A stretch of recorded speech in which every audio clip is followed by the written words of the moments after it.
بسم الله الحمد لله والصلاة والسلام على رسول الله وبعد. أعوذ بالله السميع العليم من الشيطان الرجيم من همزه ونفخه ونفثه. بسم الله الرحمن الرحيم. جو اناؤنسمنٹس کرتے ہیں جی آج رات ناچ گانا ہوگا عشاء کی نماز کے متصل بعد. یعنی آپ آج کا ایونٹ دیکھ لیں, ٹریڈیشن ہے نا, تلاوت بھی ہوئی, اللہ کے نبی پہ نعت بھی پڑھی گئی, اور اس کے فوراً بعد میوزک بھی with in span of like 5 minutes music بھی بجا. جس اسپیکر سے 5 منٹ پہلے قرآن چل رہا تھا, میں پاکستان کے نیشنل اینتھم کے خلاف نہیں ہوں, لیکن میوزک کے بغیر بہت سارے نیشنل اینتھمز اویلیبل ہیں پاکستان کے, اس پہ یہ بھی چل رہا تھا. ہم سب نے قرآن بھی سنا, اور جو نعتیں ہم سنتے ہیں وہ بھی کہ اسلام کی صحیح ریپرزنٹیشن ہے. اپنے آپ سے نا سوال کیا کریں کہ میں کلچرل دین فالو کر رہا ہوں, یہ میں نے am I a Muslim by choice اور بائی چانس, بس میں پیدا ہو گیا اور اسی طرح سے میں لائف گزار رہا ہوں. آج کی بات نہیں پڑا کہ ہم وہاں جا کے واپس نہیں آئیں گے. میں کچھ دن پہلے کے ایونٹ میں تھا ٹیکسلا میں, جس میں نعت نے کہا کہ مجھے ایگزیکٹ ورڈز یاد نہیں ہے, لیکن یہ تھا کہ بس اب ہماری زندگی جو ہے نا آپ کے ادھر گنبد خضرا کے نیچے گزرے گی. صحابہ کیسے نہیں تھے؟ صحابہ نے تو مدینہ چھوڑا دین کو پھیلانے کے لیے. They left their wives and houses. اللہ کی نبی کی وفات کے بعد تو چھوڑا ہی چھوڑا, پہلے زندگی میں معاذ بن جبل he was crying. اللہ کے نبی نے انفارمیشن بھی بھیجا یمن کی طرف, معاذ تم نے جانا ہے.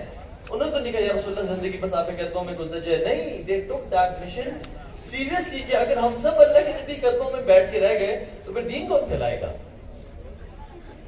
اس لیے آپ دیکھیں صحابہ کی اکثریت صحابہ کی قبر مدینہ میں نہیں ملتی, کچھ ترکی میں ہے, کچھ یہ ہمارے بہاولپور میں ہے, کچھ خراسان میں ہے, کچھ انڈیا میں ہے, کچھ افغانستان میں ہے, کچھ چائنا میں ملتی ہے. مدینہ کو کتنا دل میں چاہتا تھا کہ مدینہ میں زندگی گزارے, اللہ کے نبی کے ساتھ رہے, قبر بھی نہیں پہ, یہاں پہ سارے گانے ہیں. سو ہم لوگ بھی نا انڈیا سے تو نکلے, یہاں آ گئے اپنے دین کو فالو کرنے کے لیے, لیکن ہم نے دین کو نا ویڈنگ پہ, ڈیتھ پہ, یہ 3 موقعوں پہ ہم مسلمانوں نے بھی کہا کہ ہمیں بھی مولوی صاحب کی ضرورت پڑے گی. جب بچہ پیدا ہوگا تو آزان دے دے گا, اور جب شادی ہوگی تو نکاح پڑھا دے گا, اور جب مرے گا تو جنازہ پڑھا دے گا. بس ہمیں یہ دین سکھانا چاہیے. As Judaism is a Saturday religion and Christianity is a Sunday religion, وہ سارے 6 دن گدوں کی طرح کام کرتے ہیں, پھر فرائیڈے کو پارٹی کرتے ہیں, پی پلا کے روڈوں پہ گھڑے ہوتے ہیں اپنی الٹیوں میں, اور سب کچھ میں نے دیکھا ہے. اور جب سنڈے کو یا سیٹرڈے آتا تو پھر اپنے پوپ کے پاس جا کے چرچ پہ جا کے my father I have committed such sins, please forgive me for my sins. دونوں کنفیس کرتے ہیں, وہ کہتا ہے کہ بیٹا نہ کرنا اس کے بعد, اور پھر وہ لوگ دوبارہ لوٹ پہ جاتے ہیں. تو ہم نے کہا ہمارا بھی ایک دن ہونا چاہیے. ہم نے کہا وہ ہوگا بابرکت دن جمعے کا, جس دن ہم نماز پڑھنے جائیں گے مسجد میں. اس لیے ہم سب جتنے بھی لڑکے کھڑے ہیں یہاں پہ جمعے کی نماز لازمی پڑھتے ہیں, ہے نا. لیکن اللہ کے نبی فرمایا تھا کہ سب سے افضل ترین نماز باجماعت جو ہے وہ کون سی ہے؟ anyone؟ جمعے کی فجر کے بارے میں خاص بتایا, سب سے افضل ترین نماز جمعے کی فجر ہے. اس پہ ہم ساتے مار کے سو رہے ہوتے ہیں. کیوں؟ کیونکہ کلچر ہے, ٹریڈیشن ہے, سب جا رہے ہیں تو کتنا برا لگے گا کہ میں جمعے کے لیے نہ جاؤں. کہیں یار تو مسلمان ہے تو جمعے کے لیے جا رہا, لیکن سب جمعے کی فجر کے لیے جا رہے تو میں بھی نہیں جا رہا, کیونکہ کلچر ہے نا, پیئر پریشر میں ہم چل رہے ہیں. سو جس ٹائم میں ہم رہ رہے ہیں نا, یہ بڑا فکروں کا ٹائم ہے, بڑا کنفیوژن کا ٹائم ہے. اس میں حق اور باطل کی پہچان, اس میں صحیح اور غلط کا فیصلہ کرنا it's very tough, very tough. اور سنس یہ یاد رکھیں ایک بات کو, جو قوم وکٹمائزیشن کا شکار ہو نا, کون آپ سے بتائے گا کوئی ہسٹری کا اسٹوڈنٹ یا اینتھروپولوجی کا اسٹوڈنٹ جو کہ ہماری خلافت عثمانیہ جو تھی وہ کب گری؟ اینی ون 1920s میں گرنا شروع ہوئے, 1924-25 میں بالکل اپنے آخری دم اس نے لیے. تو ابھی کیا چل رہا ہے 2023, تقریباً 100 سال ہو گئے ہماری اس گرینڈ خلافت کو گرے ہوئے. جو ہمارے ایک دادا جان تھے جن پہ ہم پراؤڈ اور فخر فیل کرتے تھے کہ ہم خلافت عثمانیہ کے حصہ مسلمان ہم دنیا کو رول کرتے ہیں اور ہم نے ہزاروں سال لیڈ کیا، تو ہم نے اپنے درجات کھو دیے، ہمیں اپنی وراثت کھو دی، ہم کہیں کے نہیں رہے، اور امت اس کے بعد بکھر گئی۔ 1925 کے بعد گوروں نے کیا کیا؟ ویکٹمائزیشن کا شکار کیا، ڈیوائڈ اینڈ رول والا پالیسی، کولونائزیشن کیا، تمہارا یہ حصہ زمین کا، تمہارا یہ حصہ زمین کا، تمہارا یہ حصہ، اپنے اپنے باؤنڈریز بنا لی، اپنے اپنے ویزاز، پاسپورٹ، وہ امت کا کانسیپٹ اس کو توڑ دیا، اور پھر جو امت وکٹمائزیشن کا شکار ہو، کسی بچے کو تباہ کرنا نا، کسی بچے کے فیوچر کو تباہ کرنا ہے۔ آپ کو میں شارٹ سا سمپل سا بیسک ٹپ دیتا ہوں، پتہ ہے کیا ہے؟ آپ اسے ایسے الفاظ کہنا شروع کر دیں، تم تو نکمے ہو بیٹا، تم سے تو کوئی کام ہوتا ہی نہیں، تم تو کبھی زندگی میں کچھ نہیں کر پاؤ گے، تمہیں ہر ٹائم بس اس کام کی پرواہ رہتی ہے، تم تو زندگی میں کہیں نہیں جا پاؤ گے۔ آپ اس کو تباہ کر دیں گے، آپ کے فیوچر کو، پھر وہ نشوں میں لگ جائے گا، پھر وہ چوری کرے گا، کیونکہ آپ نے کانفیڈنس تباہ کر دیا، اور جس بچے کا کانفیڈنس تباہ ہو جاتا ہے، نہ وہ کریکٹر نہ رہتا ہے، نہ وہ کریٹر رہتا ہے، ٹھیک ہے؟ لیکن پاکستان بڑا قیمتی ملک ہے، میں آپ کو بتا نہیں سکتا۔ مکہ میں جب مسلمانوں پہ ظلم اور زیادتی ہو رہی تھی نا،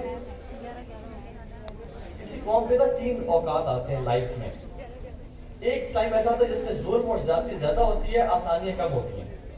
دوسرا وقت ایسا ہوتا ہے جس میں ظلم اور آسانیاں برابر ہو جاتی ہیں، اور تیسرا وقت ایسا ہوتا ہے جس میں آسانیاں زیادہ ہو جاتی ہیں اور جو مشکلات ہیں، پریشانیاں، وہ تھوڑی کم ہو جاتی ہیں، ٹھیک ہے؟ مکہ کا وہ ٹائم تھا کہ اس میں ظلم زیادتی بہت زیادہ تھی اور آسانیاں کم تھیں۔ فتح مکہ کے بعد وہ ٹائم آیا کہ جس میں آسانیاں اور مشکلات دونوں تقریباً برابر تھے۔ اذا جاء نصر اللہ والفتح ورأيت الناس يدخلون في دين اللہ کی۔ تو ابھی جو پاکستان کا جو حالات ہے نا، آپ دیکھیں سبحان اللہ، کل سے آپ نیوز دیکھتے ہوں گے کیا چل رہا ہے، آپس میں لڑ رہے ہیں،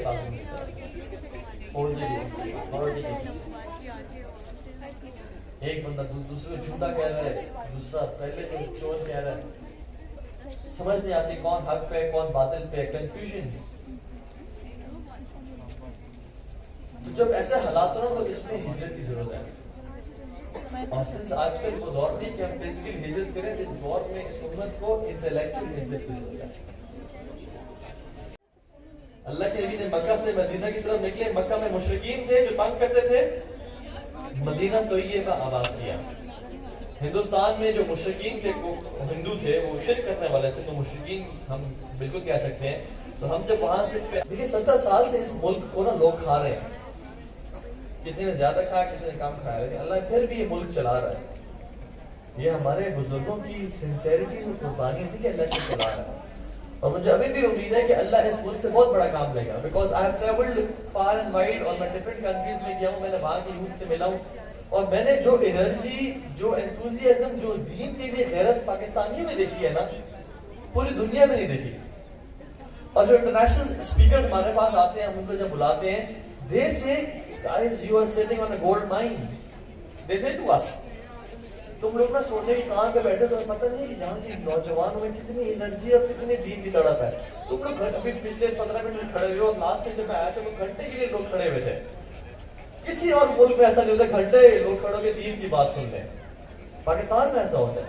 اور آپ ینگسٹرز کی انرجی کو دیکھ سکتے ہیں چاند رات پہ، اور نیو ایئرز ایو پہ، اور ویلنٹائنز ڈے پہ، اور جب پاکستان اور انڈیا کے میچ اور پاکستان جیت جائے تو پٹاخے اور بیلیاں اور پتہ نہیں کیا کچھ چل رہی ہے، انرجی ہے یہ، بس ڈائریکشن کی کمی ہے تم لوگوں کو۔ اس انرجی کو جس نے ڈائریکشن دے دی نا، پھر تم لوگ تو بن جاؤ گے، پھر تمہیں کوئی روک نہیں سکے گا، بس ڈائریکشن، اور خدا کی قسم تمہیں کوئی چینج نہیں کر سکتا، صرف ایک انسان کر سکتا ہے، وہ تم خود ہو۔ تمہارا ہاتھ ہے کوئی نہیں پکڑے گا کہ آؤ تمہیں میں راستہ دکھاؤں، تم اپنے آپ کو چینج کر سکتے ہو۔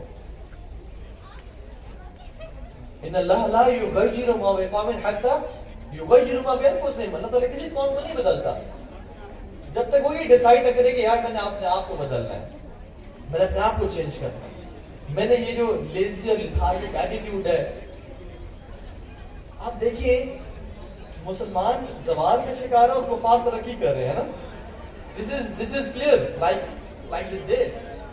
ابن تیمیہ رحمہ اللہ نے کہا تھا کہ جب تم دیکھو کہ کفار ترقی کر رہے ہیں تو جان لو کہ انہوں نے اسلام میں کچھ اصولوں کو اپنا لیا ہے، اور جب تم دیکھو کہ مسلمان زوال کا شکار ہیں تو جان لو کہ انہوں نے کفار کچھ اصولوں کو اپنا لیا ہے۔ اور یہ ملک جیسے بجلی کا بحران ہے، رات 12 بجے تک واٹسن اور شاہین کیمسٹ اور بازار اور ریسٹورنٹس کھلے ہوئے ہیں، اور وہ لوگ ان کا ملک بجلی کا بحران کا شکار نہیں ہے، ان کے پاس ریزروز اگلے 50 سال کے ہیں، مگر they are done with by 7 PM۔ کسی کی ماں کو کوئی بلڈ پریشر ہو، کینسر ہو، شوگر ہو، کوئی ڈائبٹیز ہو، بھی تو آپ قبول کروانی ہے۔ تمہیں کوئی فائنینشیل اسٹیبلٹی چاہیے، مانگو، دعا مانگو، میں آ گیا ہوں تمہاری دعا، تم سے گناہ ہو گئے، تم پریشان ہو اپنے گناہوں کی وجہ سے، مانگو مجھ سے۔ جو سب سے برکت والا ٹائم ہے، ہم اس ٹائم کراٹے مار کے سو رہے ہوتے ہیں، سب سے شر والے ٹائم پہ جاگ رہے ہوتے ہیں، اور سب سے خیر والے ٹائم پہ سو رہے ہوتے ہیں، اور اٹھتے کب ہے؟ 11، 11:30، 12 بجے، جب سورج کو نا زوال آ جاتا ہے۔ جو امت زوال کے ٹائم اٹھ رہی ہے، اس کو زوال سے خدا سے کوئی نہیں بتا سکتا۔ ہمارا دن صبح آپ مارکیٹ جیسے جائیں، 11 بجے شاپ کھلے گی، 12 بجے شاپ کھلے گی۔ سو ہم نے کفار کچھ اصولوں کو اپنا لیا ہے، یاد رکھیں Islam was designed to make us successful. میرے آپ کی پرسنل زندگی ایز اے نیشن تو ہے ہی ہے۔ آپ کو پتہ ہے ریسرچز کی گئی، ریسرچز کے جو دنیا کے ٹاپ انٹرپرینورز ہیں، سی ای اوز ہیں، انڈسٹریلسٹ ہیں، the richest people on the face of this earth, when do they wake up in the morning? Unanimous result آیا کہ they wake up between 4 AM to 6 AM in the morning. Unanimously. ہم مسلمان کب اٹھتے ہیں؟ چلے ہمیں کب اٹھنا چاہیے، یعنی ہم پہ فرض کب اٹھنا؟ فجر کی نماز پہ۔ اسلام نے ڈیزائن، ان پہ ریسرچ دی ہے کہ what do they do when they wake up in the morning? What's the first thing they do when they wake up in the morning? کیا کرتے ہیں؟ And they were surprised to see کہ تقریباً ہر entrepreneur کا، ہر CEO کا ایک result ہے۔ And what they do is when they wake up، اس نے جواب دیا تھا کہ we are grateful for the blessings we have۔ وہ تو کسی گاڈ کو نہیں مانتے، کوئی مدر نیچر کہہ رہا ہے، کوئی جیزس کہہ رہا ہے، کیا کہہ رہا ہے، کوئی کہہ رہا ہے کہ کوئی نہیں، مجھے یہ میری اپنی محنت کی وجہ سے ہے بس، بٹ دے آر گریٹفل۔ کہتے ہیں we are grateful for the roof we have on top, we are grateful for the bed we have, we are grateful for the family we have۔ اور ہم مسلمان جب صبح آنکھ کھولتے ہیں، ہم کیا پڑھتے ہیں؟ کیا پڑھنا چاہیے؟ اونچا بولیں، دعا کیا دعا ہے؟ الحمدللہ الذی احیانا بعد ما اماتنا وإلیہ۔ پہلا ورڈ کیا ہے؟ الحمدللہ۔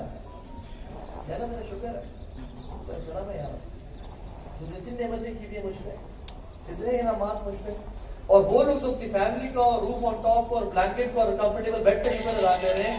وی مسلم سے الحمدللہ الذی احیانا، تیرا شکر یا اللہ تجھے سانس سے واپس اٹھا دیا، ہمیں ایک نیا دن مل گیا، ہمیں ایک 24 آورز مل گئے اپنی زندگی میں کچھ دوبارہ کرنے کے لیے۔ We are grateful for the oxygen we have۔ اور پھر پوچھا گیا کہ what do they do؟ اٹھنے کے بعد فرسٹ اپنے 90 منٹس کس طرح گزارتے ہیں وہ؟ تو they said کہ we meditate، اور میڈیٹیشن کے بعد ہم موٹیویشنل ٹیکسٹ کو پڑھتے ہیں۔ اور مسلمان جیسے ہی اٹھتے کیا کرتے ہیں؟ ہم یا تو تہجد پڑھتے ہیں یا ہم فجر پڑھتے ہیں، اور فجر کی جو قرآن کی تلاوت ہے وہ سب سے لمبی ہوتی ہے۔ And what could be more motivational than the book of Allah subhanahu wa ta'ala? So we Muslims are designed to achieve success, but ہم نے جب اسلام کے اصولوں کو چھوڑا نا، اور ہم نے بیسک بزنس چھوڑے، اور اس بورے میں سالوں کی محنت کے بعد کچھ کنکلوژن پہ پہنچے، اسلام کے اصولوں کو اپنا لیا، اور ان کے یون چارٹر میں بھی لکھا ہوا، عمر بن خطاب میں اسٹیٹمنٹس لکھی ہوئی ہیں، تو ہم زوال کا شکار ہو گئے اور وہ عروج کا شکار ہو گئے۔ اور ابن تیمیہ رحمہ اللہ نے یہ بھی کہا تھا کہ جو قوم انجسٹس کا شکار ہو نا، زور پر زیادتی کا شکار ہو، چاہے مسلمان ہی کیوں ہو، اللہ تعالیٰ اس کو ذلیل کر دیں گے۔ اور اگر کفار بھی جسٹس اختیار کریں گے، عدل کا نظام قائم کریں گے، اللہ ان کو بھی ترقی دے گا۔ سو یہ جسٹس، ایکوالٹی، یہ ساری کوالٹیز تو مسلمانوں کی تھی۔ سو ہم لوگ نا دیکھیں، وہ اقبال نے کیا کہا تھا؟ ملا کو جو ہے ہند میں سجدے کی اجازت، ناداں سمجھتا ہے کہ اسلام ہے آزاد۔ ہمیں جو سجدے کی اجازت مل گئی، مسجدیں بنانے کی اجازت مل گئی، اور ایک اسلامی جمہوریہ پاکستان کے ٹائٹل مل گیا, ہم نے سمجھا کہ ہم آزاد ہو گئے, بٹ ہم آزاد نہیں ہوئے. بش نے کیا کہا تھا, it's the battle of hearts and minds. Bush نے کہا تھا کہ اب یہ جنگی ختم, اب یہ اوپر سے جہاز بھیجنا اور فائر کرنا یہ ختم. اب وہ راج کرے گا دنیا پہ جو ذہنوں کو راج کرے گا, جس کا نیٹ فلکس چلے.